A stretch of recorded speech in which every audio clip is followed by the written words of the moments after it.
multiplikasi itu sama plek ambil sing pertama.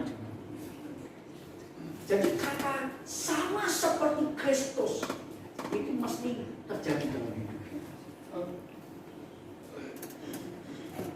Ya. Ini sebelum kita makan perjalanan khotbah fisik. Khotbahnya itu ya. Enggak, ini benar-benar saya tadi waktu sharing sama kau itu semakin diyakinkan oleh Roh Kudus bahwa firman-lah yang bisa mengubah hidup kita. Firman itu adalah Yesus sendiri. Itu akan menerangi hatimu, pikiranmu, sehingga pikiran kita ini benar-benar seperti tadi dimiliki, dikatakan kita ini punya pikiran Kristus. Dalam hidup bersama engkau memiliki pikiran apa? Kristus. Lah pikiran Kristus apa? Dia yang Allah tidak menganggap dirinya sebagai Allah. Jadi istilahnya mengosongkan diri. Ya kadang-kadang sebenarnya saya sendiri kadang-kadang mengalami orang dianggap ya. Nak basa Jawane paling enak ora diwonge. Ya kan? Nak diwonge loro lagi lah. Nak mantu. Ora diwonge ya enak. Tapi Yesus Tuhan itu mengosongkan diri itu artinya orang diwonge orang apa-apa. Makanya Yesus mengajari, kowe nak menghina anak manusia diampuni dosamu. Ya, itu Yesus Tuhan kita. Nah ini kata sama seperti Kristus ini harus kita nekat. Karena itu tidak gampang buat kita. Benar tak? Tidak gampang. Tapi karena firman ini mengajarkan itu kepada kita, ya kita mesti nekat. Supaya apa? Ketika firman itu jadi kehidupan kita, engkau akan sama seperti Kristus. Amin. Sekolah dianggap ambil waktu dia ya siapa orang yang kepada Tuhan, ya dicintai Tuhan. Ya sembahyang sekarang kita bicara. Tuhan, apa yang kami dengar dari firman-Mu, kami sungguh-sungguh merindukan memiliki pikiran Kristus di dalam hidup kami, supaya kami sama seperti Engkau Tuhan di dalam kehidupan kami. Kalau malam hari ini kami kembali makan dan minum tubuh dan darah Tuhan, Engkau yang berkata, kalau kau makan dan minum tubuh dan darah, Engkau tinggal di dalam aku dan aku tinggal di dalam kamu. Tuhan, kami sungguh rindu melihat ini terjadi dan semakin nyata dalam hidup kami. Karena kami sungguh rindu kami memberi sama seperti Engkau. Terima kasih buat tubuhmu yang terpecah-pecah bagi kami. Terima kasih buat kematian bagi kami. Terima kasih.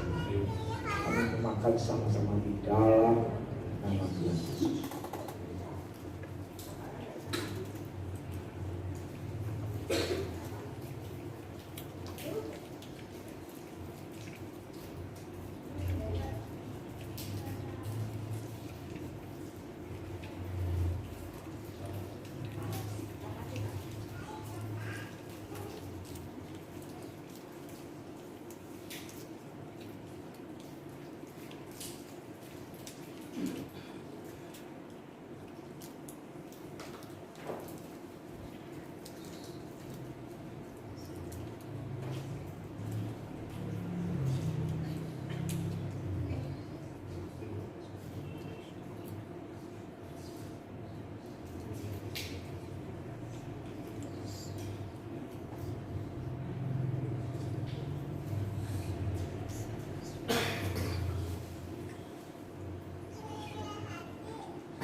Terima kasih darah-Mu yang mencurahkan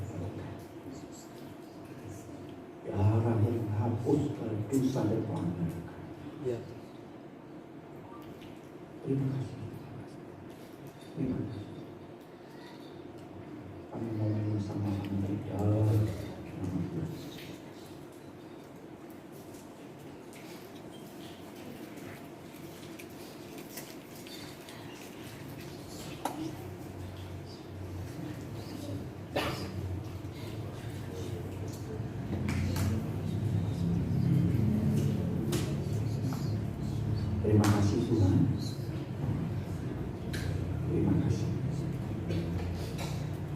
Bicaralah kepada kami malam hari ini Tuhan melalui kebenaran-Mu, supaya kami benar-benar belajar,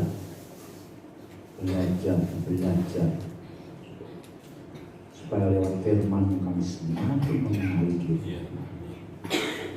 Dalam nama Tuhan Yesus.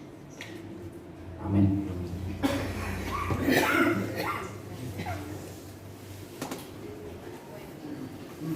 Kemarin saya mendengarkan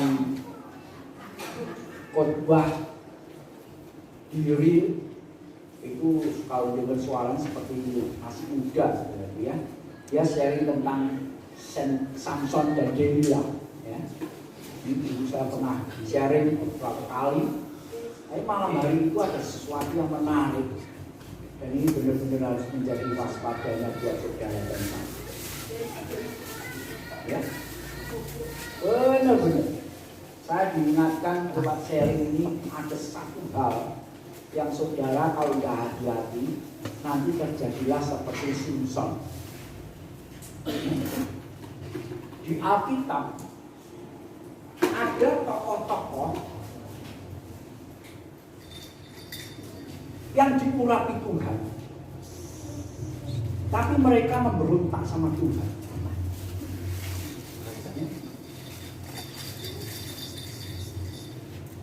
Dan ini kalau kita membaca kok ya bisa ya Tuhan. Contoh Saul. Saul itu orang diurapi Tuhan, dipilih Tuhan.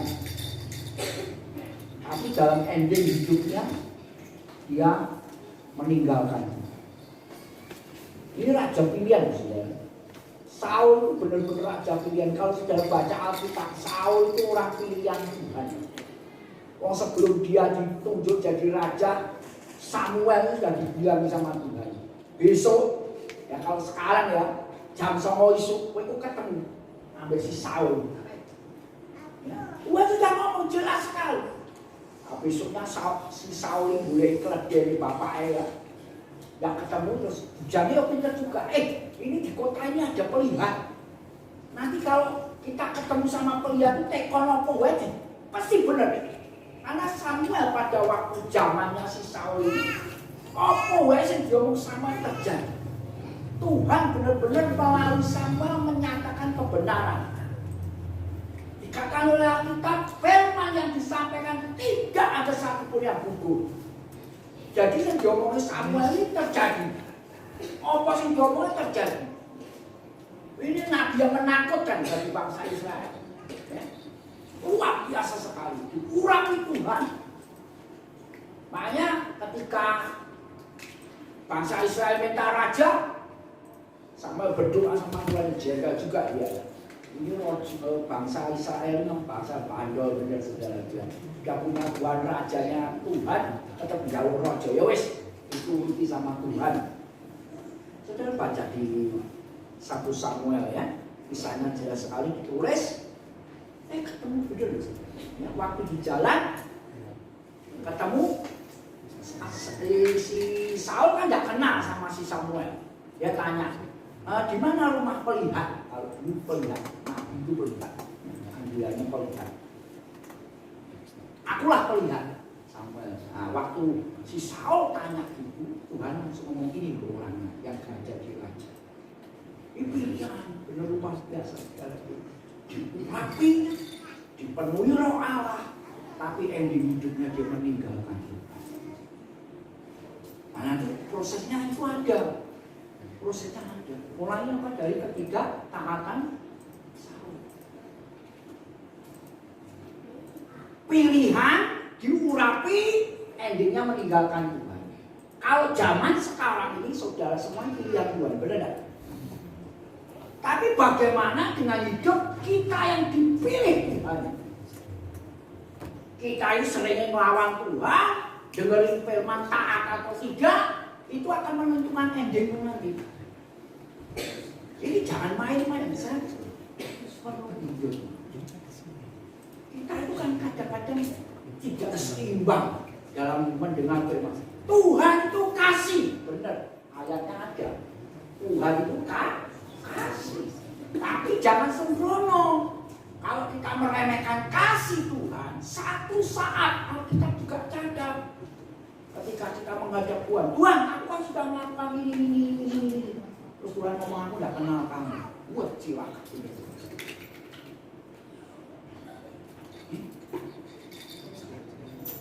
Dulu pernah heboh di Indonesia, ini karena ada hamba Tuhan top di Indonesia meninggal.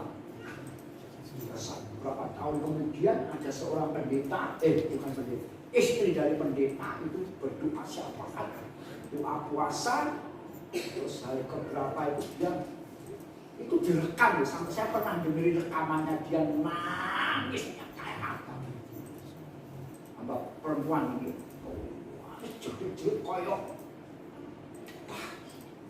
itu kita aja dengerin itu nangisnya itu nggak lumrahnya manusia gitu. Kenapa? Setelah selesai dia baru cerita bahwa dia waktu doa itu dibawa Tuhan ke neraka. Ke neraka dan dia melihat hamba Tuhan yang top. Di Indonesia, bukan di luar negeri ya hamba Tuhan. Dia bisa nangis sampai orang jam. Menakutkan. Gua jadi heboh. Karena orang kan Indonesia itu menduga-duga isopo kan. Pokoknya ini hamba Tuhan top di Indonesia pada waktu itu. Padahal hamba Tuhan top di Indonesia ya beberapa orang saja. Yang sudah meninggal ya sudah ada yang tahu, yang top lainnya belum meninggal. Wah ini jadi heboh akhirnya. Terus akhirnya ditutup karena itu menyakitkan buat keluarga. Tapi kan tidak main-main kalau ditulis. Aku kan gini Tuhan, aku kan gini Tuhan, aku kan gini Tuhan. Tuhan ngomong aku tidak kenal kamu. Waduh, ini wis iso ngelak, wis rendeng kok, wis mati kok kita. Jangan main-main. Jangan anggap remeh kasih Tuhan. Oh Tuhan kasih, jangan. Kalau engkau Tuhan mengasihi engkau harus serius juga mengasihi Tuhan. Amin. Tuhan ngajari kalau engkau mengasihi aku, engkau menuruti perintahku. Simpel kan? Ya wes, aku pengen Tuhan menuruti perintahmu. Lah kita bisa nggak menuruti perintah Tuhan? Bisa nggak? Nggak bisa. Oleh sebab itu Tuhan terus namanya penolong. Supaya oleh penolong itu kita ditolong. Dan kita minta tolong, bener ya? Masa orang kecemplung sumur, ada orang lewat, jalan. Cepat buka sumur, enggak enak di sini dingin. Ayo orang kocok. Mana ada orang Jakarta ketemu orang Sunda, ya loh, orang Sunda ini kecemplung sumur, ya kan? Terus dia ngomong taraje, lah orang Betawi ini ngomong, ya pas mati orang kono wes, taraje kalau di sana kan taraje, padahal taraje bosone Sunda jaluk kondo, tahu nggak jaluk tangga, taraje. Jalur ondo maksudnya gitu loh. Mereka tangga supaya dia sama sumur. Nah orang Jakarta ngerti taraje, oh tinggal. Ini guyon. Tapi seringkali kita gitu. Ditolong sama Roh Kudus nggak mau, nggak nurut. Roh Kudus sedang bekerja salah sekali. Bekerjanya salah satunya adalah engkau mesti haus akan kebenaran firman. Itu tak bisa. Pilihlah hatimu masing-masing. Aku sering ya kebenaran kan firman Tuhan. Kebenaran Tuhan. Saya baca Alkitab, ya. Tiap hari, ya. Tapi saya tidak mau hanya sekedar membaca. Karena saya ingin mengerti kebenaran. Amin. Lah benar baca Alkitab, dia bisa mengerti kebenaran. Yang rumah radio Rema, rumah radio yang lain, ya, yang nggak bisa baca, supaya apa? Mama nih.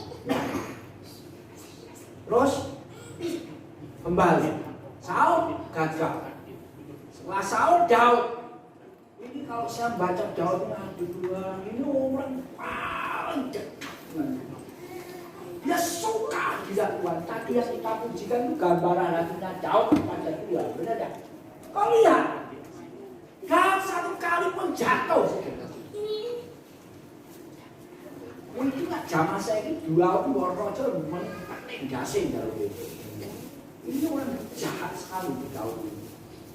Kalau menurut sekarang loh ya, itu rojo, bujurnya wong dipek, dihamili, bujurnya sing lanang dipaten yang itu. Ngongkon tangannya wong liya orang ajar. Tapi zaman dulu rojo-rojo yang mungkin ngono sebenarnya kan, bujurnya wong liya halus, pek. Contohnya wah Herodes ini bujurnya aja-aja dipek kurang ajar juga. Maling juga ada sembako ngomong kamu dah halal. Ngomongnya penjara nih, ya kan? Ini Alkitab tulis Daud yang demikian dekat dengan Tuhan itu jatuh dalam dosa yang mengerikan. Saya dulu pernah sharing sama istri saya. Lihat Daud ketika anaknya adiknya Absalom diperkosa sama Amnon itu sebulan sampai anak-anak.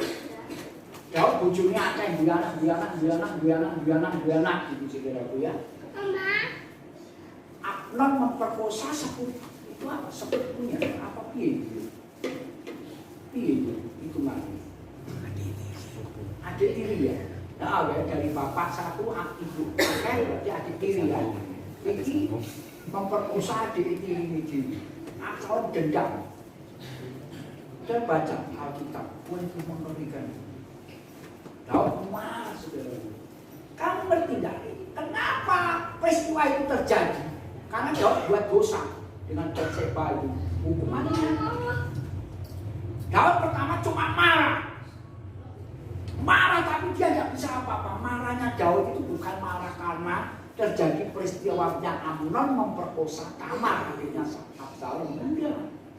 Dia marah kepada dirinya sendiri. Saat merenungkan diri, marah kepada dirinya sendiri karena dia berbuat dosa, terjadilah apa yang dinubuatkan lewat Natan. Wargamu nanti akan itu ada hukuman Tuhan. Nah dia mulai melihat itu terjadi pemerkosaan. Setelah itu terjadi pembunuhan. Amnon dibunuh oleh Absalom. Wah, Daud nangis waktu itu. Dia melihat apa yang Tuhan firmankan, hukuman terhadap dirinya mulai terjadi. Kehilangan melihat Tuhan. Itu kalau saya yang bayangkan itu Daud pasti mewangikan kamar Tuhan, ampun, jangan terjadi. Benar tak? Ini kan dosa-dosaku. Hukum aku itu daripada punya yang paling top ya Absalom runtak sama bapaknya. Anak kalau sampai dari melawan orang tua itu menyakitkan. Benar tak? Dan akhirnya Absalom mati juga oleh Yoab. Waktu itu lihat baca Alkitab. Daud ngomong Absalom anakku, anak Absalom. Gua mending aku dari si mati, bener gak? Alkitab tulis seperti itu. Karena dia tahu persis bahwa hukuman Tuhan menimpa dirinya. Itu menyakitkan sekali. Hati-hati, ini dekat dengan Tuhan, tapi bisa jatuh. Ya, nah ini kembali cerita yang terakhir Simson ini. Ya, baca Alkitab, dalam tahu persis Simson ini kalau wah jagoan bener saudaraku. Bayangin gelut dikumpul wong 1000. Ya, asa. Itu tentara Filistin dihajar Simson 1000 orang bunuh. Apa ana wong 1000 wong siji mateni 1000 wong ora ana saudara. Dongeng iki Naruto mau Naruto.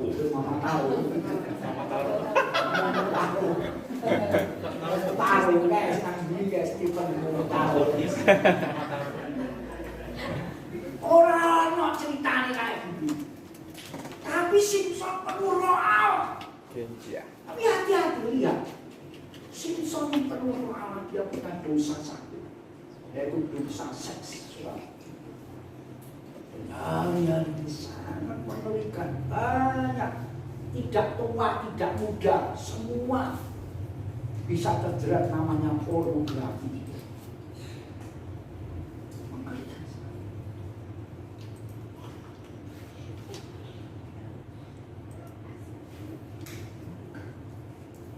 Ending ceritanya Simpson ketemu namanya siapa? Delila. Delila itu arti kata dari arti katanya Delila itu, nama Delila itu manja. Manja itu apa? Halaman, ya. Apa lagi? Manja itu apa konotasinya? Pokoknya manja, ya. Kalau lihat diri kita masing-masing, kita pun manja. Manja itu dalam arti kata itu pengen ini, teruslah melakukan ini baiklah.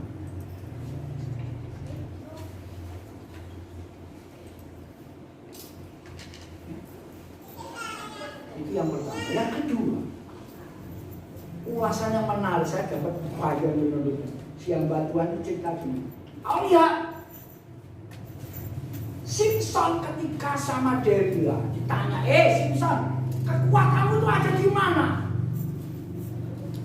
Kalau dia mau bohong si Simpson memang ya, dia pintar juga bohong. Tapi hati-hati sudah. Bohong salah ya?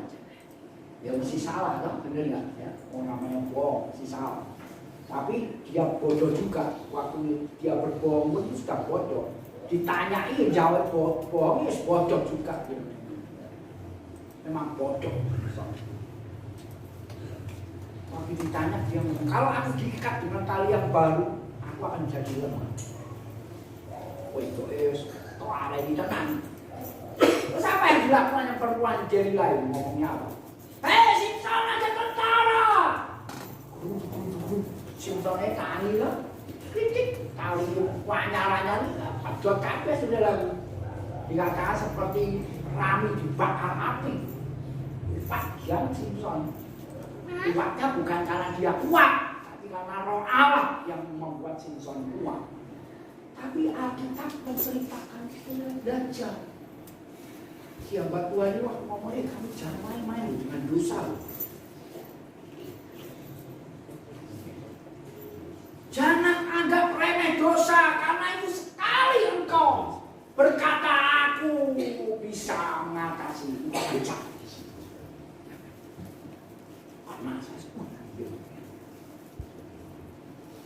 diulang lagi enggak sama si Delila? Diulang lagi. Wah kamu bohong. Tunjukkan kenapa kamu bisa kuat. Ya dong? Dia ngomong lagi kalau aku diikat lagi sama apa gitu ya, ceritanya di situ. Diikat lagi Simpson. Wanitanya ngomong, Simpson ada tentara. Simpson panik. Halah, gampang itu.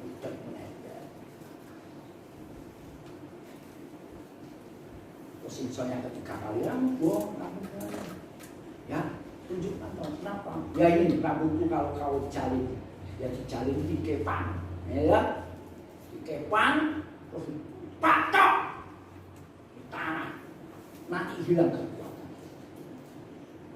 Patok tenang, Simpsonnya ngomong, Simpson aja tentara itu goblok.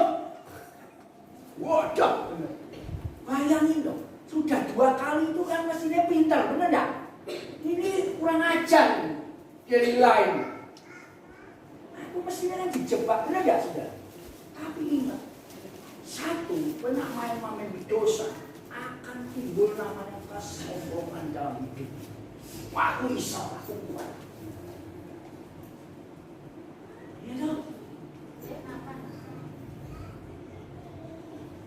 Pani Simpsone ceklek. Wah, rambutnya wah, pintar perempuan yang di lomba itu. Mesti orang kekuatannya ngopo ya, nangis perempuan. Senjatanya perempuan nangis kan? Nangis. Ya saya. Ya orang kurang ngicipi. Kayak Alkitab tulisnya wong wedok senenge nangis. Nangis sudah lagi dari tidak akan saya pegang. Simpson dan tidak kegelus. Rambutku tidak pernah dipotong sejak itu. Kalau dipotong benar, gua menang kalau tukang potong. Motong rambutnya kan masih dijalin kan? Jalin lo diuntuli, jadi gampang. Wes, kalau kabeh dul Simpsone. Alkitab tulis baca itu baca. Simpson ada tentara di kamar ini. Simpson ngomongnya apa? Seperti yang sudah.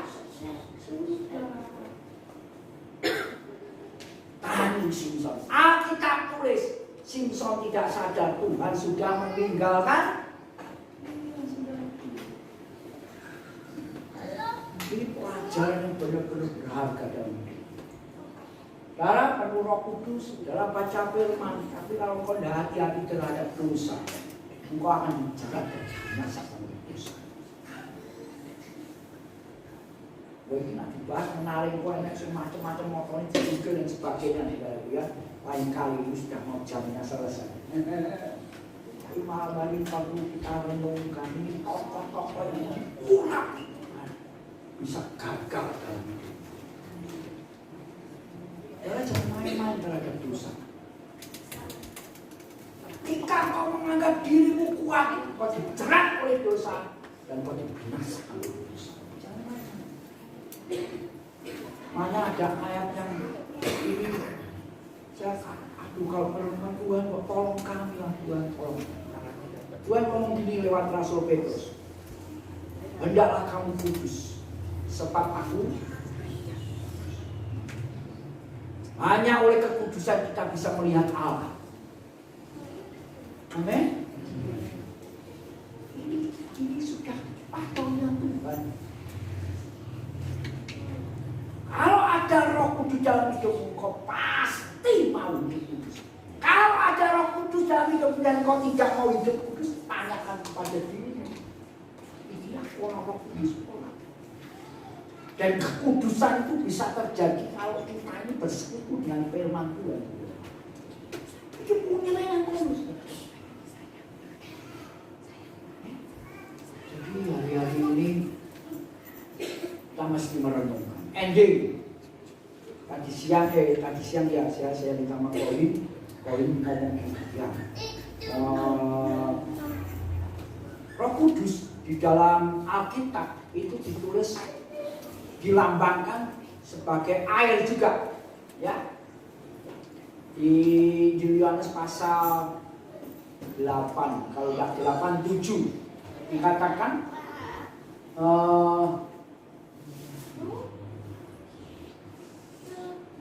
kalau kita ini sorry. Yohanes 4 cerita perempuan Samaria ya. Dia minta air sama Tuhan. Tuhan Yesus ngomong, air yang kuberikan kalau kau terima itu akan menjadi sumber mata air dalam hidup. Kau tidak akan pernah haus lagi. Itu gambaran Roh Kudus. Ya. Banyak sih sebenarnya ayat-ayat. Air itu kebutuhan mutlak manusia. Amin. Ya. Jadi Tuhan menggambarkan bahwa Roh Kudus itu kebutuhan mutlak. Ya. Nah kalau hari-hari air kehidupan itu kita bisa merasakan, kita kering rohani atau tidak, ya, kita bisa merasakan itu. Kalau engkau mengalami kekeringan, engkau masih minta Tuhan, itu tidak mungkin, tidak logis. Karena kalau engkau ngomong Roh Kudus ada dalam dirimu, dari dirimu ini akan mengalirkan air kehidupan, mengalir air kehidupan. Tanda kalau ada Roh Kudus mengalir, saudara baca di Yesaya maupun di kitab Wahyu, sungai yang mengalir dari Bait Allah itu, di pinggir sungai kanan kirinya ada apa? Ada apa? Pohon. Banyak pohon. Dan pohonnya itu berbuah tiap bulan sekali. Daunnya jadi obat. Hidupmu dan hidupmu kalau penuh roh terus, engkau akan banyak mengubahnya orang. Nah ini kita rindukan, karena jujur kita ini sering bukan obat. Malah kadang-kadang malah jadi meloroni wong. Nah itu kita tidak benar misalnya. Ya. Nah ini pengetahuan firman seperti ini kan mesti kita doakan loh saudara, benar nggak? Kita rindukan loh. Wong itu Tuhan yang ngomong. Kemudian jangan kalau baca Kisah Rasul pasal 2, ketika rasul-rasul itu berdoa, terus Roh Kudus turun, ada lidah-lidah seperti lidah api, katanya, hingga di kepala orang-orang di loteng itu ya. Dan saudara baca di sana, orang-orang ini semua berbicara dalam bahasa-bahasa. Saudara ini baca sendiri lagi banyak. Itu berapa bangsa yang ada di situ? Orang Arab, orang Roma, orang macam-macam. Bahasa ini macam-macam. Dan yang menarik, semua orang yang mengucapkan dalam bahasa-bahasa bangsa-bangsa tertentu itu cuma satu. Mereka menceritakan perbuatan Tuhan yang besar. Amin. Jadi kalau dalam hidup kita ada Roh Kudus, kita akan menceritakan perbuatan Tuhan yang besar yang Tuhan lakukan dalam hidup. Amin. Yuk kita berdoa. Tuhan, malam hari ini kami mendengar firman-Mu.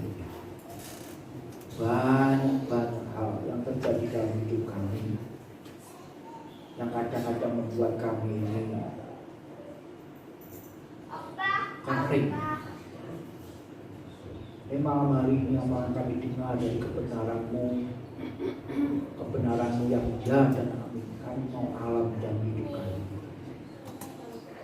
Kami tidak mau terjadi seperti Saul, seperti Daud, seperti Simpson.